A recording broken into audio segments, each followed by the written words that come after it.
नवरात्रि में कन्या पूजन करते हुए इन बातों का खास ख्याल रखना चाहिए।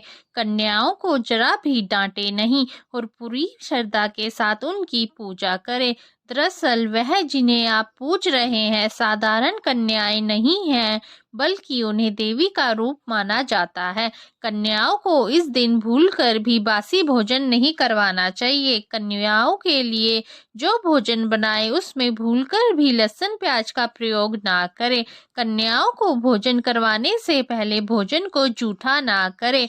कन्या पूजन में कन्याओं के साथ गलती से भी भेदभाव नहीं करना चाहिए। 9 कन्याओं के साथ कम से कम एक बालक जरूर होना चाहिए, जिसे कन्या पूजन में बिठाना चाहिए। दरअसल शास्त्रों में बालक को भैरव का रूप माना जाता है। कन्याओं के विदा होने के बाद तुरंत साफ सफाई नहीं करनी चाहिए। यदि आपके पास कन्या पूजन करने का वक्त नहीं है या फिर किसी और कारण से आप ऐसा नहीं कर पा रहे हैं, तो मंदिर में यथाशक्ति भोजन भेजकर दान करवा देना चाहिए। कन्या पूजन में 2 से 10 साल तक की कन्याओं को बुलाना चाहिए। इनकी संख्या कम से कम 9 होनी चाहिए। कन्या पूजन के दौरान कन्याओं को माता रानी का रूप समझकर पूजा करनी चाहिए। मान्यता है कि यदि अविवाहित कन्याएं ऐसा करती हैं, तो उन्हें शीघ्र ही विवाह के योग बनते हैं। कन्या भोज के नियम। इस बात का खास तौर पर ध्यान रखें कि कन्याओं के घर में आने के बाद उन्हें सीधा भोजन करने के लिए नहीं बिठाना चाहिए। सबसे पहले उनके पांव अपने हाथ से धुलाएं, फिर पैर पोंछ दें।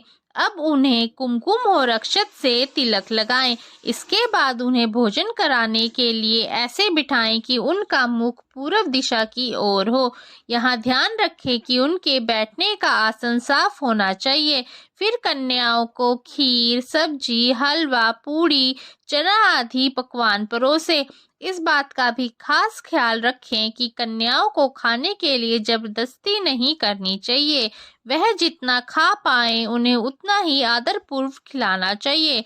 भोजन करवाने के बाद कन्याओं के पैर छूकर उन्हें उपहार स्वरूप भी कोई वस्तु जरूर दे।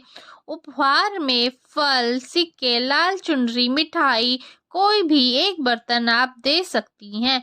यदि आप इतना सब नहीं कर सकते हैं, तो कोई भी एक चीज अपने सामर्थ्य के अनुसार देना चाहिए।